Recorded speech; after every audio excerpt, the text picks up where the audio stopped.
Hola, Dios les bendiga a todos. Bienvenidos entonces a este nuevo encuentro de nuestro estudio virtual del Evangelio de Juan. Hoy vamos entonces a profundizar o vamos a leer, vamos a estudiar Juan 3 del 14 al 15. Hemos estado entonces ya por largas 3 semanas, ¿cierto? Hablando de esta reunión o de esta entrevista entre Jesús y Nicodemo. Y hemos extraído perlas maravillosas para nuestra vida espiritual. Si usted tal vez se ha perdido uno de nuestros audios, yo los invito para que ustedes nos escuchen en nuestro canal de YouTube, Living Stones Christian Church. Aquí hay una lista de reproducción que se llama Evangelio de Juan. Ahí van a estar todas las charlas que hemos tenido del Evangelio desde capítulo 1 hasta lo que vamos en este día.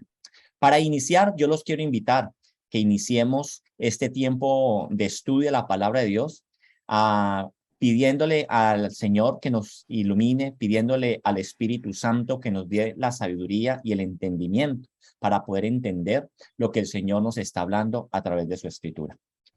Papá Dios, gracias yo te doy en esta noche, te doy gracias por cada uno de los que aquí están conectados, Señor. Yo te doy gracias, Padre, porque tú has permitido aún que esta herramienta que es el Internet y esta aplicación del Zoom, Señor, sea utilizada, papá, para cosas maravillosas, Señor, para cosas que edifican para el reino de los cielos, Dios.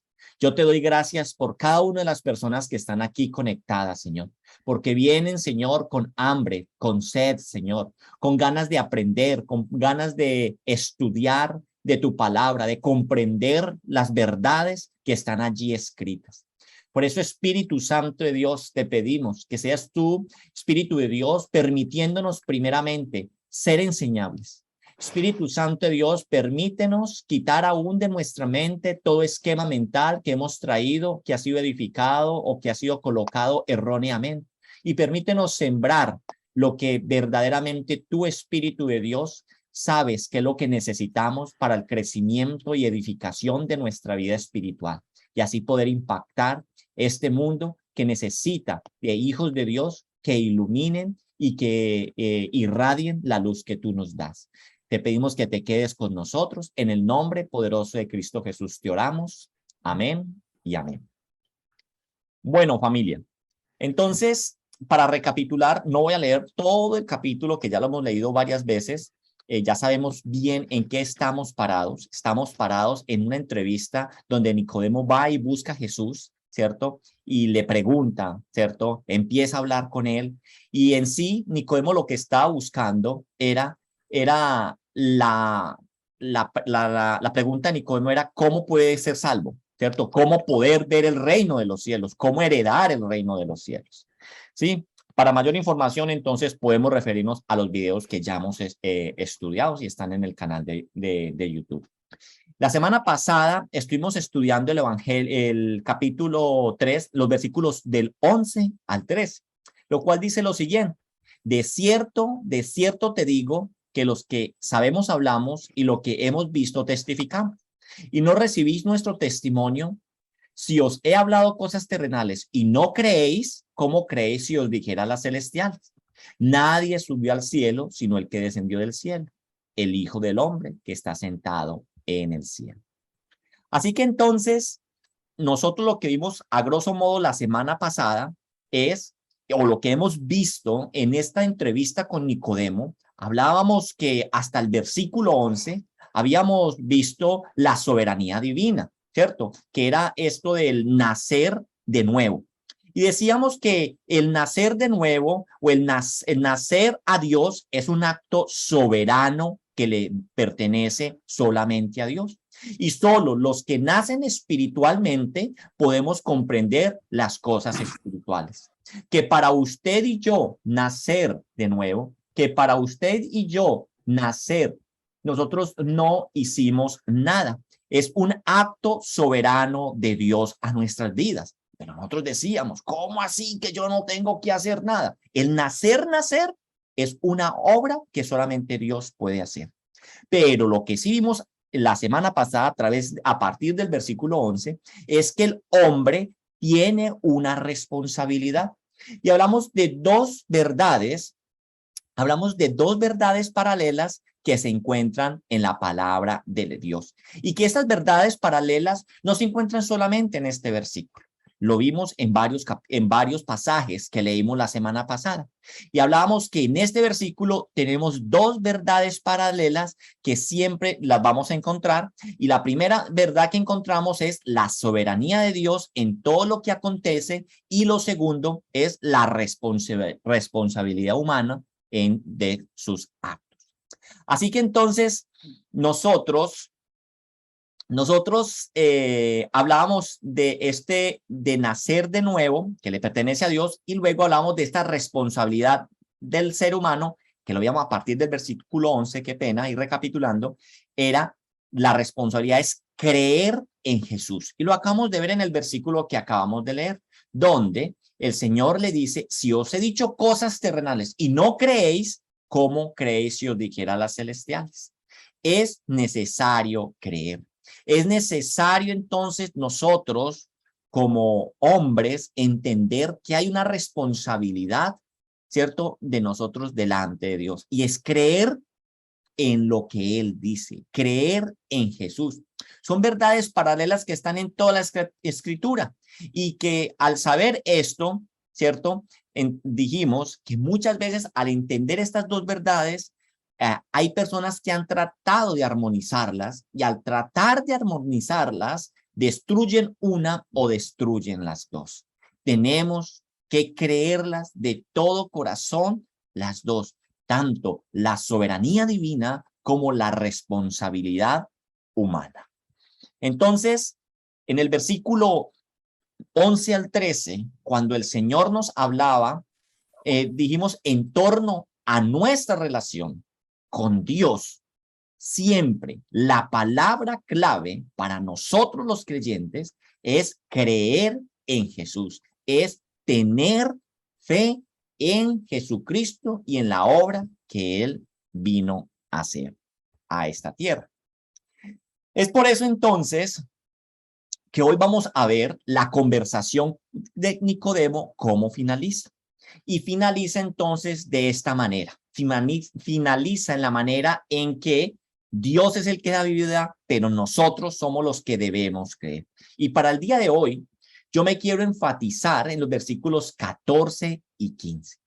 Y en estos versículos 14 y 15 vamos a hablar que creer en Jesús es la única manera dada por Dios para que usted y yo seamos salvos. Yo quiero que esto nos quede muy claro. Creer en Jesús es la única manera dada por Dios para ser salvos. No hay otro camino, no hay otra ruta, no hay religión, no hay rito, no hay acto que usted y yo podamos hacer que nos pueda dar a nosotros la salvación. Cristo Jesús es la única manera dada por Dios para ser salvo. Y por eso vamos entonces a profundizar.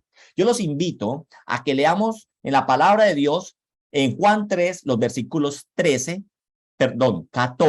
al 15. Y dice, y como Moisés levantó la serpiente en el desierto, así es necesario que el Hijo del Hombre sea levantado, para que todo aquel que en él cree no se pierda, mas tenga vida eterna. Este versículo nosotros no lo sabemos. Para que todo aquel que en él cree no se pierda, mas tenga vida eterna. Pero yo quiero empezar en este versículo 14, en cómo inicia este versículo 14.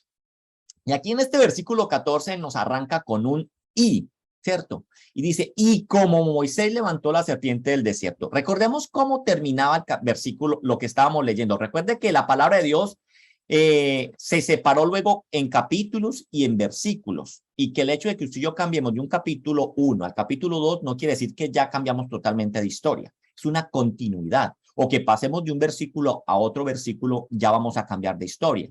O que hoy por hoy nuestras Biblias tienen unos títulos, ¿cierto? Que nos dan más o menos una idea de lo que se va a hablar a continuación. Pero el evangelista cuando escribía de largo. Era una misma idea que él estaba exponiendo.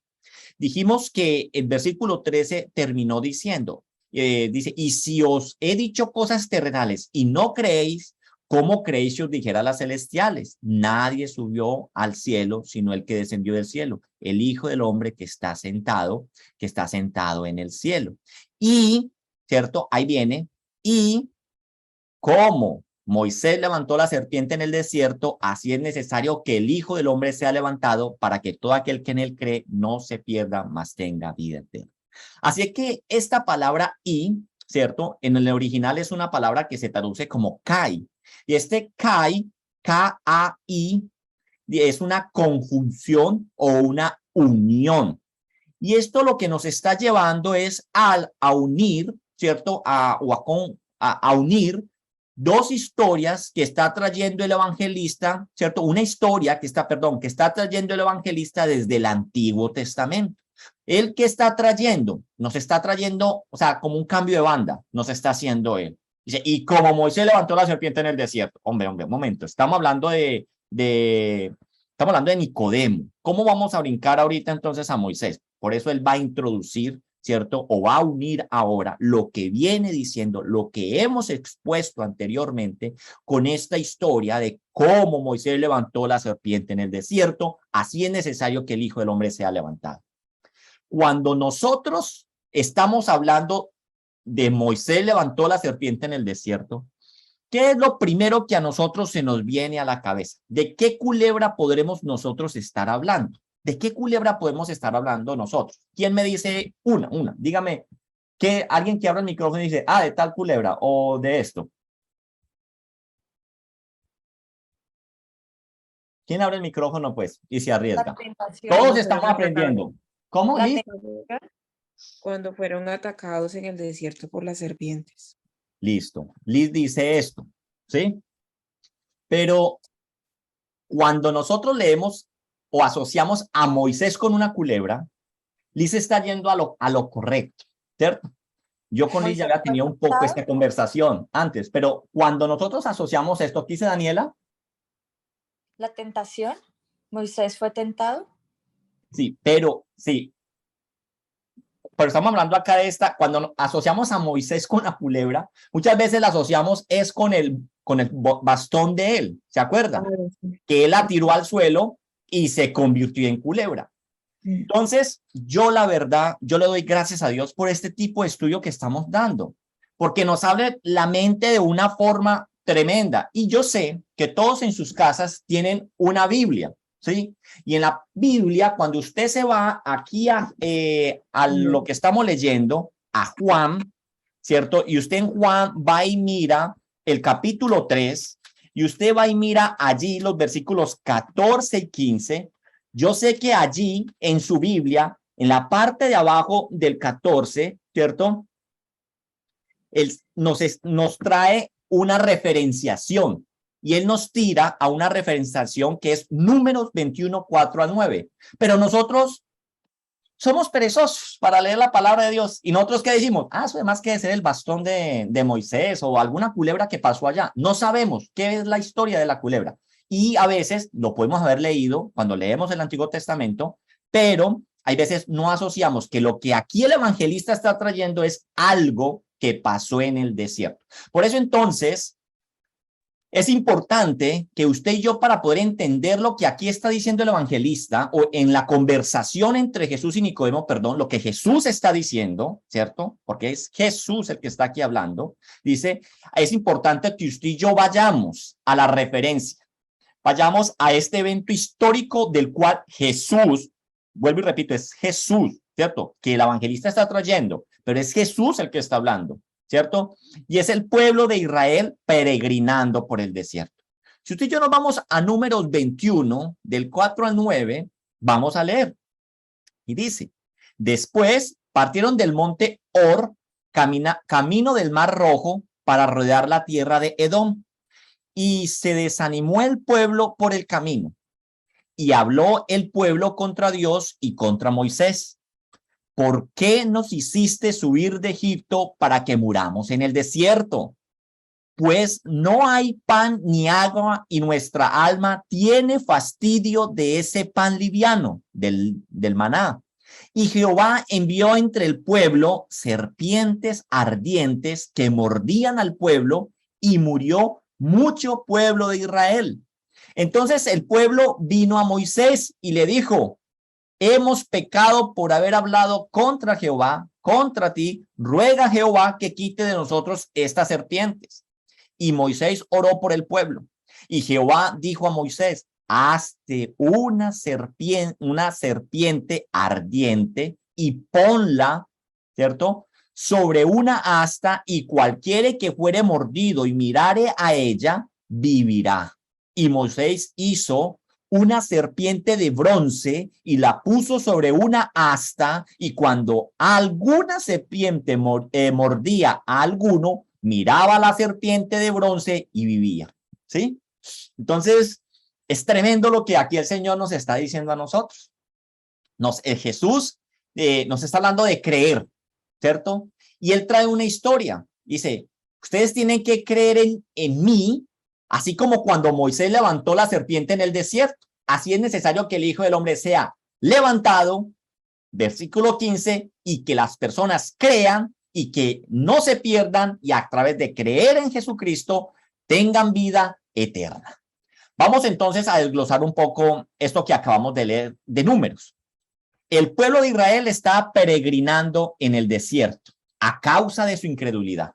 Recordemos que ellos salen de Egipto directo a la tierra prometida, pero por la dureza de su corazón, por la incredulidad que había en sus vidas, por no haber confiado, por no haber confiado en Dios, por lo tanto, entonces, no podían tomar la tierra que Dios les había prometido. Miremos algo.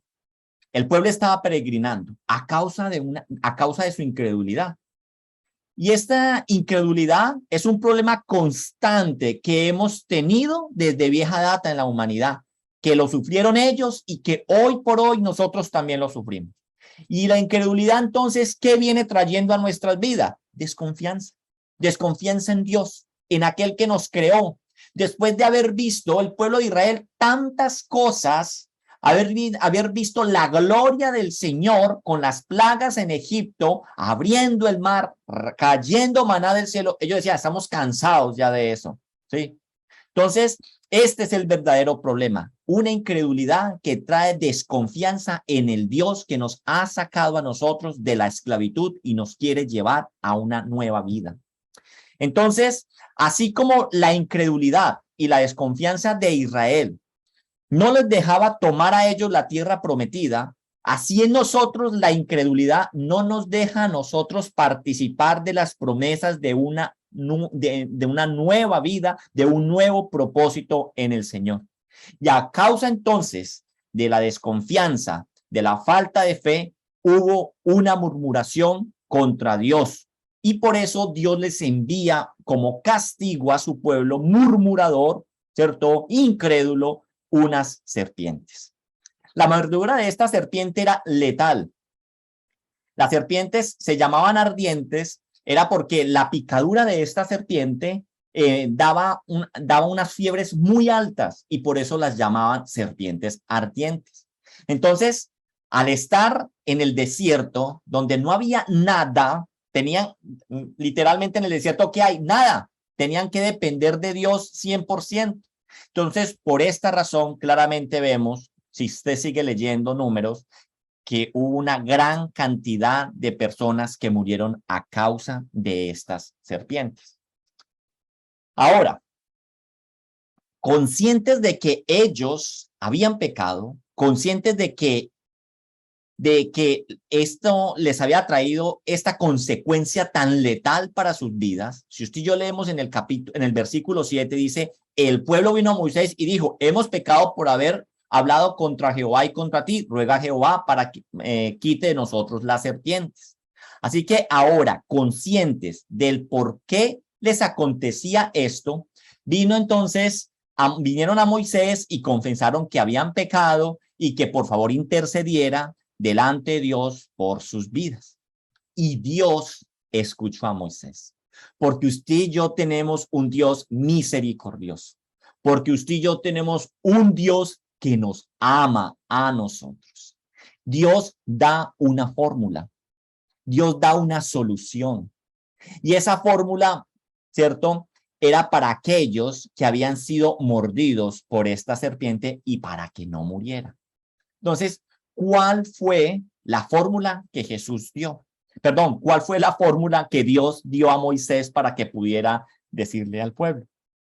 Entonces, la solución para esta mordedura de culebras era un brebaje mágico que servía de antídoto. No, tal vez Dios le dijo a Moisés, haz una oración especial de sanación para que pueda entonces el pueblo ser sanado y así no muera. No, tampoco esa fue la solución. Un procedimiento donde de pronto alguien que supiera algo de medicina pudiera sacar el veneno, tampoco. Así que, ¿cuál fue la fórmula? Los anteriores no fueron. La fórmula de Dios para este problema que ellos tenían de muerte, porque se estaban muriendo, era mandar a construir una serpiente de bronce y que se levantara en un asta para que todos pudieran verla y que aquel que fuese mordido por alguna culebra, solamente con voltear a mirar la culebra de bronce sería sanado y no moriría. ¿Sí? Ojo, que este versículo descontextualizado ha dado la entrada para que hoy por hoy hayan corrientes religiosas que acepten los ídolos, las imágenes en sus iglesias. Pero ese no es el tema de hoy, no vamos a entrar en eso. Y esta entonces la forma, esta era la forma que Dios había creado. Entonces, tenemos que decir, ojo que aquí no era que la serpiente era la que hacía el milagro, y eso nos tiene que quedar muy claro a nosotros. Era la obediencia a la palabra de Dios, el mirar la serpiente. Muchas veces nosotros queremos soluciones que nos agraden a nosotros, o soluciones a veces que, no, esto tan fácil, yo no creo que con eso se me solucione el problema. A nosotros queremos que de pronto la solución tiene que ser una solución más drástica, más elaborada, más complicada, ¿cierto? Pero Dios es un Dios simple, porque Dios todo lo puede, y Dios con solamente mover sus dedos puede dar la solución a todo. Entonces, ¿qué va a dar la solución? Obedecer. Obedecer a las palabras que él le había dicho a Moisés era que miraran a la serpiente, no que la serpiente hiciera el milagro. Y si usted y yo miramos esto, tiene algún parecido por allá, ¿cierto? A la curación que hizo Eliseo a Naamán con su lepra. En Segunda de Reyes 5, usted y yo encontramos en cómo Eliseo, ¿cierto?, sana a Naamán, que era un general del ejército de Siria, que viene a buscar a Naamán, pero que viene a buscar a Eliseo para que lo sane. ¿Y qué le dice Eliseo? Ve y sumérgete en el río Jordán 7 veces y se te va la lepra. Y mire lo que dice acá, lo que viene diciendo, si usted va a Segunda de Reyes 5 y usted lee en el versículo 12, y dice Naamán, Abán y Farfán, ríos de Damasco, ¿no son mejores que todas las aguas de Israel? Si me levare en ellos, no seré limpio. Y se volvió y se fue enojado. No le pareció una solución muy simple. Entonces, en el versículo 13 dice, mas sus criados se le acercaron y hablaron diciéndole, si el profeta te mandare alguna gran cosa, ¿tú la harías? ¿Cuánto más diciendo, lávate y serás limpio? Pues, ¿por qué no la haces? Y dice que él se sumergió 7 veces en el río Jordán y fue sanado. Así que entonces, no fue el río, fue la obediencia a la palabra de Dios que colocó en el profeta para que él fuera y lo hiciera. Muchas veces a nosotros las soluciones, así como a Naamán, las soluciones o las cosas de Dios nos pueden parecer una solución ridícula o simple. Y diría uno, no, eso no puede ser así. Más bien busquemos una cosa, un procedimiento más fuerte, un procedimiento más elaborado para poder nosotros ser salvados, ¿cierto? Y aquí estas personas pudieron haber pensado, de pronto, no, hagamos una pócima para poder nosotros salvarnos de la muerte. Sí, pudieron haber pensado. Ahora, la forma del Señor Él obra como Él quiera. Él es el creador del cielo y la tierra, de lo visible y de lo invisible. Esta era la forma que Dios había dado para que se sanasen todos aquellos que fueran picados por la culebra.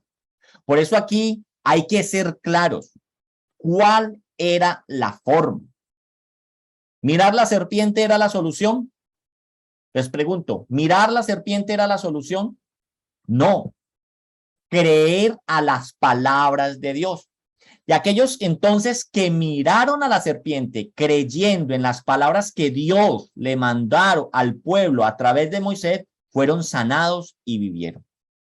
Pero de seguro, muchos, a causa de su incredulidad, a causa de su desconfianza en Dios, desecharon estas palabras que Moisés estaba trayendo. Es decir, no creyeron y murieron tratando de encontrar ellos la fórmula para poderse salvar de estas picaduras, de estas culebras. Así que vemos cómo el Señor Jesucristo está finalizando su conversación con Nicodemo, recordándole un evento, llevándole un evento, donde el confiar en Dios, en confiar en las palabras de Dios, fue la diferencia entre el vivir y entre el morir. Acá eso es lo que está haciendo Jesús. Jesús le está diciendo a Nicodemo, Nicodemo, tú verás si quieres creer. Tú verás si quieres creer a lo cual yo te estoy diciendo. Porque precisamente ese era el problema que tenía Nicodemo. No que él me entendiera cómo puede nacer alguien espiritualmente, que es un misterio y que Jesús le estaba revelando, llevándolo a la palabra de Dios, a que mirara en Ezequiel, ¿cierto? Esto lo podemos ver en la parte 2 de esta conversación entre Jesús y Nicodemo, llevándolo a Ezequiel, a que recordara lo necesario que era nacer de agua y de espíritu para poder heredar el reino de los cielos. Entonces, el problema de Nicodemo no era que no entendiera cómo nacer espiritualmente, sino en no creer a las palabras de aquel que él mismo había llamado rabí, que había llamado maestro, que había llamado enviado por Dios, venido de Dios, pero no creía que él era el Mesías, que le estaba diciendo, cree en estas palabras que yo te estoy diciendo. Pues vamos a leer lo que estamos estudiando hoy. Y como Moisés levantó la serpiente en el desierto, ya nos quedó claro qué fue lo que pasó. Así es necesario que el Hijo del Hombre sea levantado. Así que miremos a quién, a Cristo. Por eso dije, Jesucristo, al principio, Jesucristo es la única fórmula que Dios ha diseñado para que usted y yo seamos salvos. No hay otro camino, no hay otra fórmula. Dice entonces el versículo 15, para que todo aquel que en él cree no se pierda, mas tenga vida eterna. Ya nos quedó claro el primer versículo. Ahora vamos a seguir. Muchos de nosotros, cuando nacemos, creemos que nacemos como en un estado neutral, como que hemos nacido con las cuentas en cero. Y que la balanza, a medida que vamos creciendo, a medida que vamos avanzando, la balanza de la vida se va inclinando, ¿cierto? Dependiendo de las obras que vayamos haciendo. Si usted ha hecho buenas obras, entonces le va a ir bien. Si usted ha hecho obras malas, entonces le va a ir mal, ¿cierto? Pero querida familia, recordemos que la paga del pecado es la muerte, muerte espiritual. Y así como estos que estaban peregrinando en el desierto, picados por serpientes, estaban sentenciados o condenados a muerte, así es el hombre desde que nace, desde su nacimiento físico. Nace muerto espiritualmente en torno a su relación con Dios y es sentenciado a una muerte eterna. Sin Dios, sí no nace de nuevo. Es sentenciado a una muerte eterna, a una existencia destituido de la gloria de Dios. ¿Cuál era la única posibilidad de vivir que tenía este pueblo picado por serpiente? Creer, confiar, tener fe en la solución que Dios había mandado. Vuelvo y quiero resaltar. Recuerden, no era la serpiente, sino la obediencia a la palabra de Dios. Así que, ¿cuál era la posibilidad para que tenía este pueblo? ¿Cierto? Creer, confiar y tener fe en la solución. ¿Y sabe qué significa evangelio? Evangelio significa buenas nuevas. Evangelio significa buenas noticias. ¿Y cuáles son esas buenas noticias que el Señor está trayendo en este día a nuestras vidas? ¿Cuáles son las noticias que nos está trayendo el Señor? Que así como Moisés levantó la serpiente en el desierto, así es necesario que el Hijo del Hombre sea levantado para que todo aquel que en él cree no se pierda, mas tenga vida eterna. En otras palabras, que Dios ha levantado a su Hijo para que creyendo en él, usted y yo podamos tener vida eterna. La única forma de ser salvos del estado caído en el cual usted y yo hemos nacido, con ese estado corrupto en el que nos encontramos, es creyendo en Jesucristo. Cuando el Señor Jesús dice en estos versículos que estamos leyendo, así es necesario que el Hijo del Hombre sea levantado, nos estaba hablando de la obra que realizó Jesús, pero no solamente en la cruz, cargando los pecados de aquellos que creen en él, sino en su resurrección y exaltación. Creer tanto en la muerte de Jesús, pero también creer en la resurrección y exaltación de Jesucristo. Así que la palabra levantar nos está encerrando a nosotros la idea de exaltación. Que lo que era imposible para nosotros, Jesús en su vida, con su muerte, con su resurrección, reconcilió a la humanidad con Dios. Lo que era imposible para nosotros, no era posible para nosotros reconciliarnos con Dios, pero Jesucristo lo ha hecho a través de la muerte y de su resurrección. ¿Y sabe qué promesa hay para aquellos que están aprobados, justificados y reconciliados con Dios?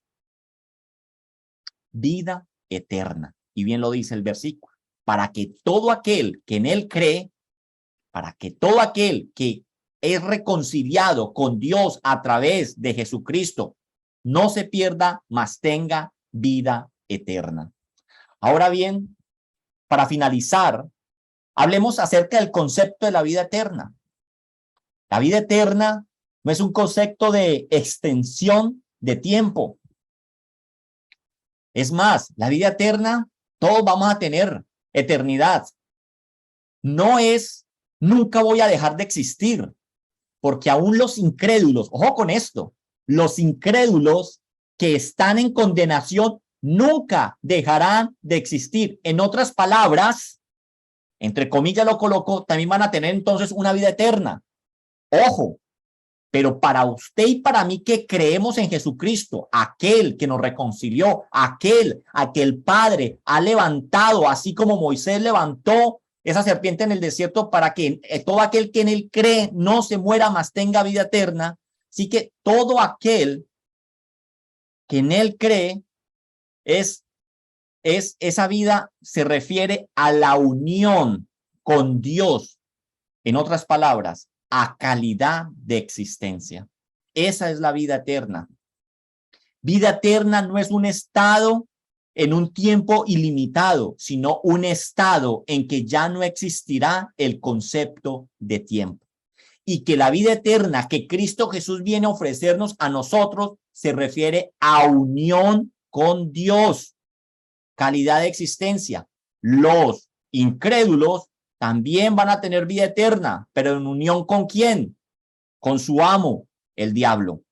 Pero usted y yo tendremos una vida eterna en unión con Dios, tendremos una calidad estilo Dios, que Él tiene para todo aquel que cree en Jesucristo. Así que entonces la entrevista con Nicodemo cierra con este versículo 15. Jesús le está diciendo, Nicodemo, todo está dicho. Solamente tienes que creer en lo cual yo te estoy diciendo a ti. Y ya lo dijimos en otros momentos. Nicodemo, a partir de esta conversación, arranca un proceso en él. Y lo podemos ver en la sepultura de Jesús, que Nicodemo estuvo ahí presente. Y que aún por la tradición nos podemos dar cuenta que Nicodemo confesó abiertamente de que Jesucristo era el Mesías, y esto le conllevó a que fuera destituido de todos sus cargos, todas sus herencias, toda su plata, pero él pudo haber perdido su vida, pero lo ganó todo al ganar Cristo Jesús. En los versículos entonces del 16 al 21 tenemos ya algunas Biblias todavía lo siguen pintando de rojo como si Jesús estuviera todavía hablándole esto a Nicodemo. Pero aquí hay entonces algunos que piensan eso, pero hay otros, ¿cierto?, que habla, y va a ser el caso de nosotros, pero no es una gran diferencia. Nosotros lo vamos a tomar es como una reflexión que Juan hace con respecto a lo que Jesús le acaba de decir a Nicodemo. Así que entonces los versículos del 16 al 21 tenemos constantemente, y por qué decimos que no pertenece a esta conversación es porque ya hay un cambio en los tiempos verbales pretéritos que no se ajustan al relato que viene Jesús en la parte de arriba con la conversación con Nicodemo. Así que entonces lo asumimos más bien como una reflexión del evangelista en torno a estas verdades que el Señor ha expuesto a Nicodemo. Es por eso que entonces a partir de este versículo, para la semana entrante, vamos a hablar acerca de estos versículos del 16 al 21. Esta reflexión que el evangelista Juan nos hace, ¿cierto?, acerca de estos versículos. Y como abrebocas les dejo, esta reflexión que Juan, el evangelista, está haciendo entre el versículo 16 y el 21 en la teología, ¿cierto?, en el mundo cristiano, ¿cierto?, en la academia, es conocido como el evangelio en miniatura. Estos versículos del 16 al 21 de Juan se ha denominado el evangelio en miniatura. Y vamos a ver entonces que los que creen en Jesús son salvos. Vamos a entrar a ver versículos muy conocidos, mejor dicho, por no decir el más conocido de la Biblia, como es, porque de tal manera amó Dios al mundo que ha dado a su Hijo unigénito para que todo aquel que en él crea no se pierda, mas tenga vida eterna. Así que entonces vamos a terminar en nuestra próxima clase con la ayuda de Dios estos versículos. Hasta aquí entonces queda la conversación o la entrevista con Nicodemo con verdades muy fuertes, un llamado a creer en las palabras, un llamado a Nicodemo para que crea en las palabras de Jesús y así, creyendo en esas palabras, pueda tener vida eterna. Amén. Amén. Yo los quiero invitar entonces a que oremos y después de la oración, si tenemos entonces algunas preguntas, creo que por acá me escribieron, ahorita entonces las vamos a responder. Yo lo invito a que hagamos una oración. Papá Dios, yo te doy gracias por este tiempo de hablar, por este tiempo de meditar en torno a tu palabra. Gracias, Señor, porque mira todo lo que podemos extraer en tan solo 2 versículos. Todo lo que tú nos puedes hablar, todo lo que tú nos puedes enseñar. Espíritu Santo de Dios, permítenos no solamente ser oidores, sino hacedores de tu palabra. Ayúdanos, Señor, a verdaderamente ser unos cristianos transformados, cambiados y renovados a través de tu palabra. Habla nuestras vidas, cambia nuestra forma de ver, Señor, y llévanos a no exaltar hombres o mujeres, ni instituciones, sino a exaltarte a ti, que es lo más importante. Permítenos, Señor, que toda la gloria, la honra sea para ti, Señor. Gracias te doy. Quédate con nosotros. Te lo pedimos en el nombre poderoso de Cristo Jesús. Amén.